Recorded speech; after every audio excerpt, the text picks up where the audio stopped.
Shalom, Bapak Ibu Jemaat Tuhan dimanapun Anda berada hari ini. Saya yakin bahwa Tuhan menyertai setiap kehidupan kita yang percaya kepadanya. Bapak Ibu dikasih dalam nama Tuhan Yesus Kristus, mari kita mau sama-sama datang ke hadirat Tuhan. Kita mau sembah Tuhan, kita mau agungkan namanya. Walaupun situasi tidak menentu, tapi kita menjadi satu di dalam setiap doa dan pujian yang kita naikkan di hadapan Tuhan. Terima kasih Tuhan.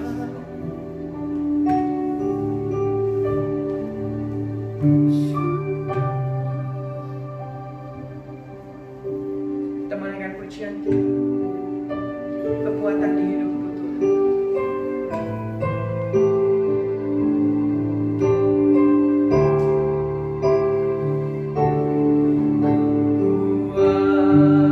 Kekuatan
yang bertata di dalam kerajaan surga. Kami bersyukur Tuhan jika hari ini kami sehat dan kuat. Kami memuji dan memuliakan Tuhan. Tuhan, kami yakin bahwa Kau hadir di setiap hati kami, bahkan di dalam setiap doa dan permohonan kami. Kami serahkan ibadah kami ini hingga selesainya penyelamatan. Biarlah kami boleh dikuatkan, kami boleh dihiburkan, agar kami boleh semakin kuat menghadapi hidup yang tidak tentu di depan kami. Hanya di dalam nama Tuhan Yesus kami telah berdoa dan mengucap syukur. Haleluya. Amin. Waktu selanjutnya saya persilahkan kepada Bapak Gembala. Shalom kepada jemaat di rumah. Pagi hari ini kita bersyukur kalau Tuhan memberikan kita kesempatan untuk tetap beribadah secara online. Saya harap semua jemaat berada di rumah dalam keadaan sehat walafiat dan pemeliharaan Tuhan yang sempurna. Pagi hari ini tema renungan firman Tuhan adalah menjalani gaya hidup yang teratur. Bacaan dari 1 Korintus 14 ayat 40, tetapi segala sesuatu harus berlangsung secara sopan dan teratur. Kita membaca Alkitab bahwa Tuhan adalah Allah yang tertib dan teratur.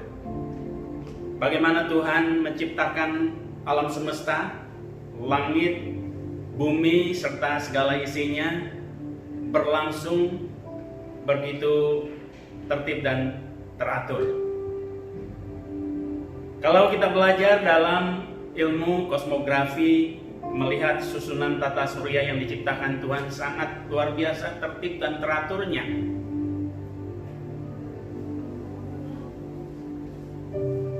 Garis lintas orbit di mana semua planet yang mengitari matahari, garis lintas tidak saling bersinggungan sehingga masing-masing planet dapat mengorbit matahari dengan aman dan tidak bertabrakan. Ini membuktikan bahwa Allah kita adalah Allah yang tertib dan teratur. Segala sesuatu terjadi begitu sopan dan teratur.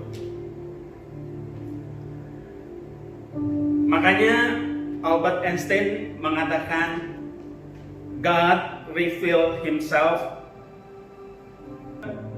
in the orderly harmony of what exists. Artinya Tuhan menyatakan dirinya dalam harmoni yang teratur dari apa yang ada. Sebagai umat ciptaan Tuhan, Ia menghendaki kita untuk menjalani hidup yang tertib dan teratur seperti Dia adalah tertib dan teratur. Namun begitu banyak orang yang masih menjalani hidup tidak teratur, masih sembrono, masih berantakan. Mereka berharap mereka menjadi orang yang sukses. Tapi kenyataannya mereka tidak pernah menjadi orang sukses. Karena tidak mungkin orang yang berantakan, sembrono hidupnya, tidak teratur, tidak bertanggung jawab bisa sukses. Hanya orang-orang yang hidup teratur, tertib, dan disiplin yang bisa sukses. Makanya ada satu quote yang menarik yang disampaikan oleh Jack Gentos yang mengatakan, quote-nya seperti ini: if you have an orderly mind, you will be a winner no matter where you end up. If your mind is a jumble of junk, you will be a loser. Artinya jika Anda memiliki pikiran yang teratur, akan menjadi pemenang dimanapun Anda berada. Jika pikiran Anda hanya diisikan tumpukan sampah yang berantakan, Anda akan menjadi pecundang.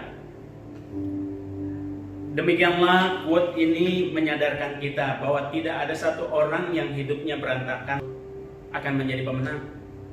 Dia hanya akan menjadi seorang pecundang dalam hidupnya.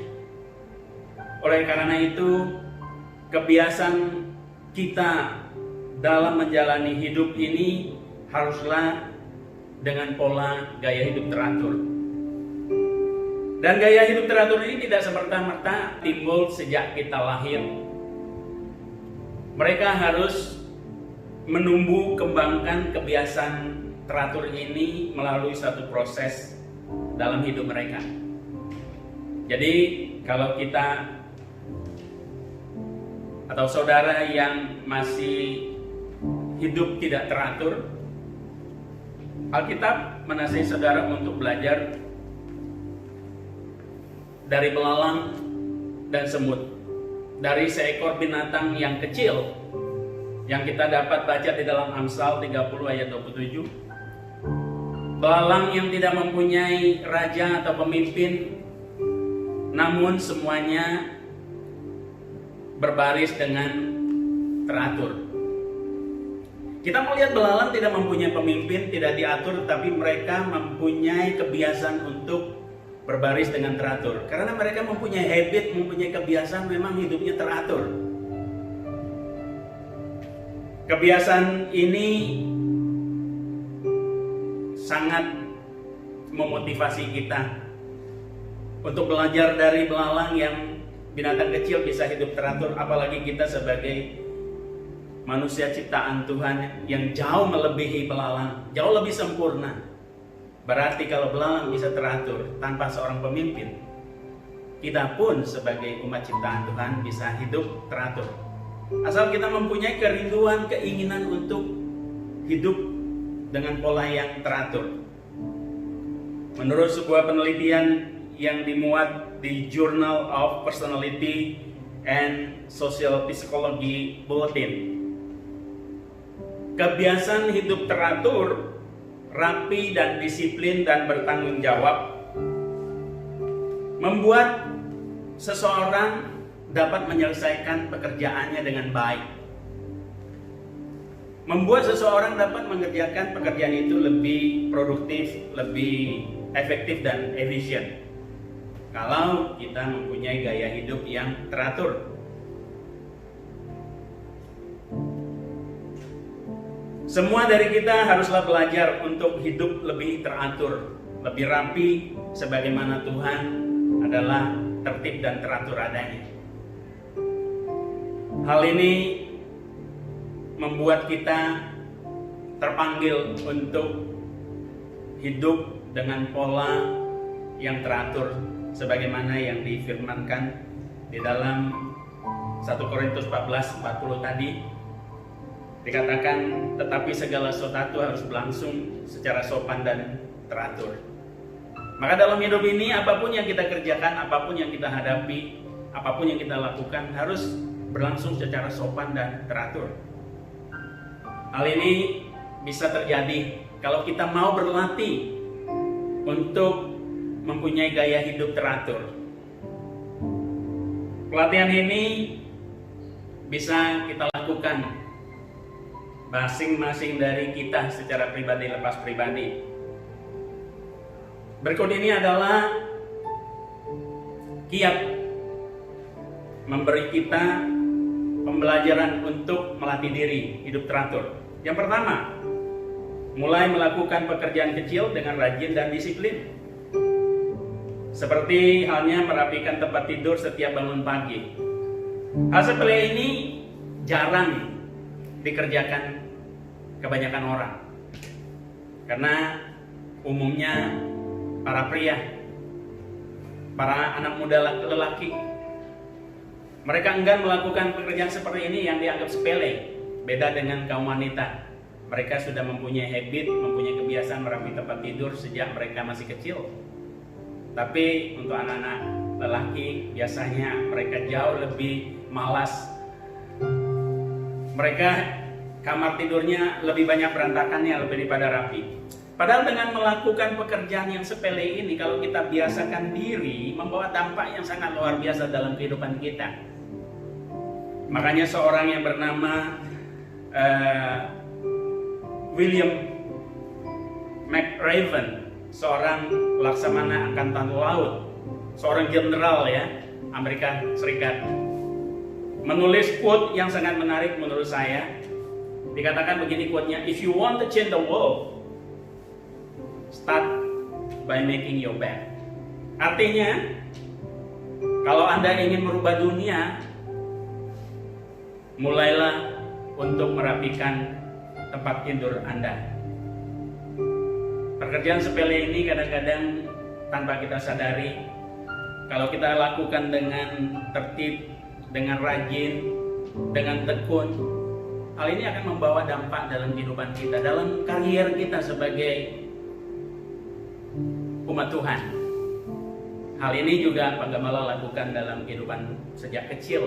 Merapikan tempat tidur itu menjadi satu habit yang menjadi satu kebiasaan yang kalau kita sudah lakukan itu akan memberi hadiah kepada diri kita, kebanggaan, sehingga kita ingin melakukan pekerjaan-pekerjaan kecil lainnya, bahkan pekerjaan-pekerjaan lebih banyak lagi, bahkan pekerjaan-pekerjaan lebih besar, untuk memberikan hadiah kebanggaan kepada diri kita sendiri, untuk kita belajar terus mengerjakan satu pekerjaan lebih baik, memotivasi diri. Inilah yang dikatakan self motivation. Artinya memotivasi diri sendiri untuk lebih baik, melakukan pekerjaan jauh lebih baik. Hal ini memang kelihatan sepele, tetapi kalau kita sudah melakukannya dengan tekun setiap pagi, kita bangun pagi, kita merapikan, kita mempunyai suasana hati yang baik, suasana hati yang gembira, moodnya baik. Jadi sepanjang hari kita akan melakukan pekerjaan jauh lebih baik, jauh lebih produktif, lebih efisien, dan lebih efektif. Karena suasana hati kita. Hal yang kedua, bekerja jangan jadikan beban. Kalau kita bekerja, setiap pekerjaan kita menjadi beban, tentulah kita melakukannya dengan sungguh, dengan berbantah-bantah. Tetapi kalau kita jadikan pekerjaan adalah sebagai sebuah hobi, kita akan melakukannya dengan penuh tanggung jawab, penuh kesukaan, penuh keceriaan, penuh kesukaan. Sehingga dalam melakukan pekerjaan itu tidak ada rasa beban sedikit pun. Hasilnya pun akan berbeda. Inilah yang Tuhan kehendaki.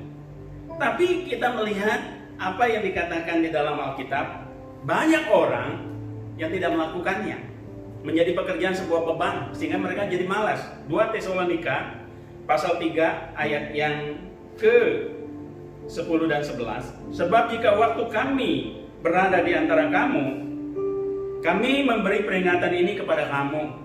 Jika seorang tidak mau bekerja, janganlah ia makan. Kami katakan ini karena kami dengar bahwa ada orang yang tidak tertib atau tidak teratur hidupnya dan tidak bekerja, melainkan sibuk dengan hal-hal yang tidak berguna. Ada banyak orang tidak tertib hidupnya, tidak teratur karena sibuk dengan hal-hal yang tidak berguna. Oleh karena itu, kita diingatkan pagi hari ini sebagai umat Tuhan, Jemaat GBI Lyon, untuk belajar dari belalang dan semut yang punya keteraturan yang luar biasa, yang tidak ada pemimpin, tidak punya raja, tapi bisa hidup teratur, bisa berbaris dengan teratur. Semut bisa dengan kompak, berbaris dengan teratur, mencari makan secara bergotong royong di musim panas. Hal ini telah mendorong kita, telah mendorong saya sebagai pribadi untuk bekerja jauh lebih baik, tertib, teratur. Kalau semut dan belalang aja dapat melakukan hal yang begitu baik, kenapa saya tidak? Hal yang ketiga, untuk kita melatih diri supaya kita bisa hidup dengan pola teratur ini, kita harus belajar untuk mengorganisasi waktu. Sebagaimana dikatakan Khotbah pasal 3 ayat yang pertama dan seterusnya, dikatakan segala sesuatu ada masanya, segala sesuatu ada waktunya. Tuhan punya rencana untuk menciptakan waktu, karena satu hari diberi batasan 24 jam. Berarti waktu itu begitu berharga, begitu penting. Waktu itu tidak boleh kita sia-siakan, harus kita organize sedemikian rupa semua aktivitas kita. Karena ada waktu untuk kita lahir, ada waktu kita dibesarkan oleh orang tua, setelah besar ada waktu untuk kita bekerja, ada waktu untuk istirahat, ada waktu untuk olahraga, ada waktu untuk makan, bahkan ada waktu untuk tidur. Dan bahkan ada waktu disediakan untuk kita berkumpul dengan keluarga. Ada waktu untuk kita berkumpul dengan sahabat-sahabat kita. Perlu diorganize waktu itu. sehingga apa yang kita kerjakan betul-betul mempunyai jadwal yang tertib dan teratur sebagaimana Tuhan adalah tertib dan teratur. Kita bisa bayangkan kalau kita tidak tertib dan teratur, segala sesuatu akan terjadi tabrakan satu sama lain, rencana satu tabrakan dengan satu sama lain, membuat kita menjadi stres dalam menjalankan semua aktivitas kita karena tidak teratur, tidak tertata, tidak terorganize dengan rapi. Pelatihan yang keempat adalah yang bisa membawa kita untuk mempunyai pola hidup teratur adalah jangan suka menunda. Semakin lama kita menunda satu pekerjaan, semakin sulit untuk kita menyelesaikannya. Bahkan mungkin semakin lama kita menunda, semakin malas kita mengerjakannya. Karena apa? Pekerjaan itu sudah bertumpuk-tumpuk yang tidak kita selesaikan seketika itu juga. Oleh karena itu, jangan menunda. Segala sesuatu yang harus kita kerjakan tepat waktu. Sehingga pekerjaan kita dapat kita kerjakan dengan rapi, teratur, yang terorganisir, dengan waktu yang telah kita siapkan. Hal inilah yang diajarkan oleh Alkitab. Kita tidak boleh berbantah-bantah, kita tidak boleh menunda-nunda waktu untuk mengerjakan semua aktivitas pekerjaan yang dibebankan kepada kita. Kita harus setia dalam perkara yang kecil supaya kita menerima tanggung jawab lebih besar. Yang kelima, untuk memiliki gaya hidup yang baru, kita harus berlatih untuk membiasakan diri menjalankan manajemen Kaizen, metode 5S yang pernah Pak Gembala ajarkan pada waktu hari Paskah tahun yang lalu, sebuah seminar yang kita ajarkan bagaimana menerapkan metode 5S dalam kehidupan keluarga kita, dalam pekerjaan kita, yaitu S yang pertama dikatakan adalah seri, yang artinya ringkas. Sisi. Jadi segala sesuatu yang berantakan di rumah kita harus mulai melakukan seri, memisahkan, memilah yang tidak baik, yang tidak perlu, yang perlu dibuang, yang perlu disimpan. Kemudian barang-barang ini kita susun. Makanya dikatakan S yang kedua adalah seton, yaitu rapi. Jadi segala sesuatu yang telah kita sisihkan tadi kita susun dengan rapi di rak-rak pajangan, di tempat-tempat yang telah kita sediakan di rumah, sehingga semua tertata dengan rapi. S yang ketiga adalah seiso, yaitu resik, sapu. Jadi segala sesuatu kalau kita mau rapi, kita mau resik, kita harus mau meluangkan waktu untuk sapu-sapu atau bersih-bersih dalam rumah, dalam kehidupan kita.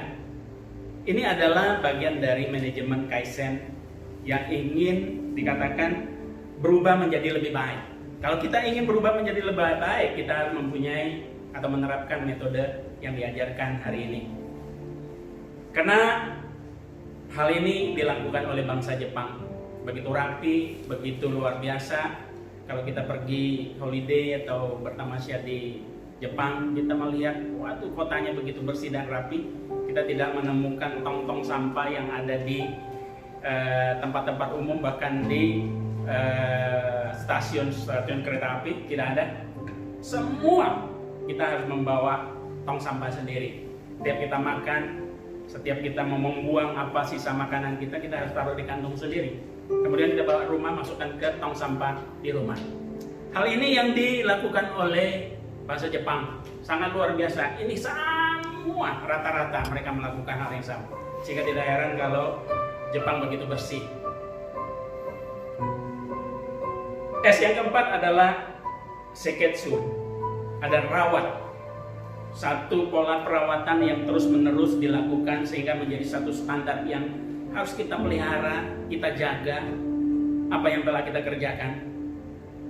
Ini adalah cara-cara bagaimana bangsa Jepang melakukannya. Dan S yang kelima adalah seketsu, yaitu rajin, senantiasa, disiplin dalam melakukan semua pekerjaan yang ada di hadapan kita. Inilah kehidupan yang teratur.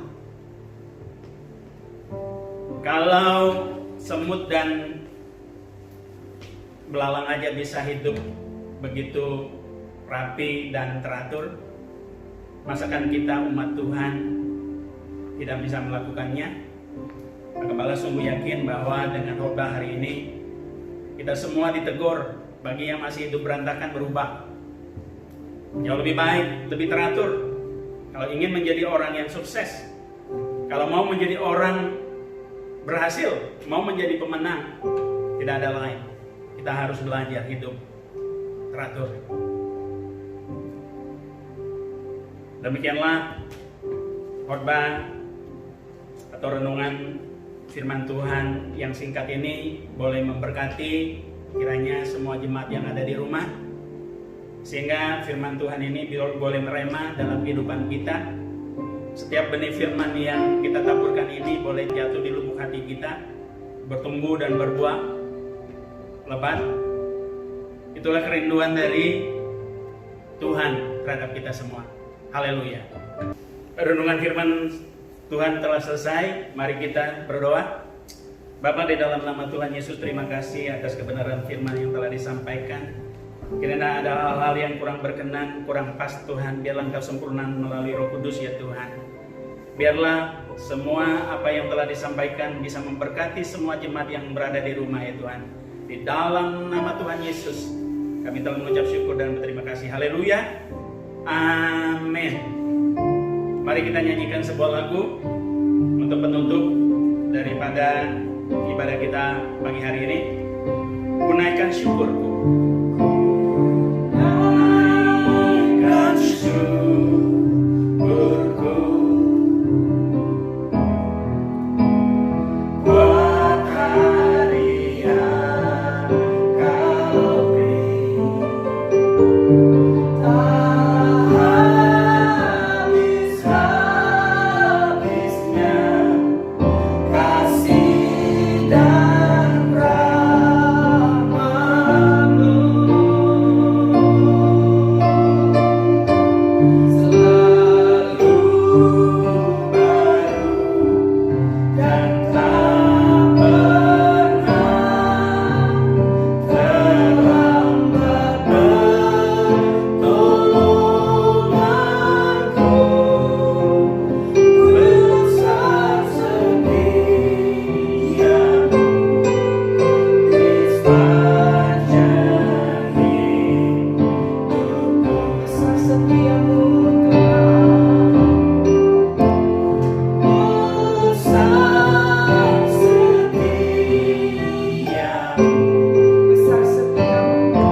Besar setiamu Tuhan terhadap kehidupan kami sebagai jemaat Gebelion di tempat ini ya Tuhan.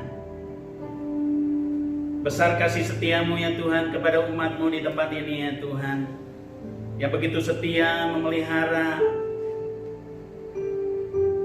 memberkati mereka ya Tuhan, sehingga walaupun mereka di rumah mereka tetap hidup senantiasa bahagia, penuh damai sejahtera daripada Tuhan yang melimpah atas kehidupan mereka.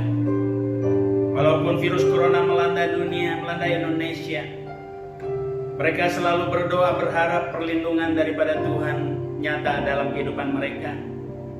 Kami sungguh percaya Tuhan, ada bagian yang harus kami lakukan. Ada kami hidup rapi, hidup teratur, melakukan semua aturan yang telah dibebankan atau dicanangkan kepada kami sebagai manusia, sebagai rakyat dari bangsa Indonesia, untuk hidup bersih, menjaga lingkungan, tetap menjaga jarak antara satu sama lainnya, yaitu physical distancing atau social distancing. Biar kami berlaku ya Tuhan, patuh terhadap semua ini. Sisanya biarlah Tuhan yang bekerja, sehingga kami sungguh yakin bahwa kami aman dalam perlindungan Tuhan. Asalkan kami setia melakukan aturan-aturan daripada Tuhan, aturan-aturan daripada pemerintah, kami boleh hidup sehat tanpa virus yang akan menerpa kehidupan kami. Baiklah, sebelum pulang kita arahkan hati kita untuk menerima berkat daripada Tuhan. Tuhan, Kau melihat tangan-tangan daripada umat Tuhan yang di rumah membuka dan mengarah ke atas sorgawi, karena mereka percaya Tuhan akan melimpahkan dan buka tikap-tikap langit untuk mencurahkan berkat-berkat sorgawi kepada umat-Mu di tempat ini, kepada umat-Mu di rumah ya Tuhan, sehingga mereka mendapat damai sejahtera daripada Tuhan, perlindungan yang sempurna daripada Tuhan, kasih karunia yang mendalam daripada Tuhan, yang Tuhan limpahkan kepada kami semua, kepada umat-Mu Tuhan, mulai pagi hari ini sampai kedatangan Yesus kali yang kedua. Haleluya. Yang percaya sama-sama kita katakan amin. Shalom. Ibadah telah selesai. Biarlah kiranya jemaat di rumah merasa semua diberkati dengan kebenaran firman Tuhan ini. Sampai ketemu minggu depan. Tuhan Yesus memberkati.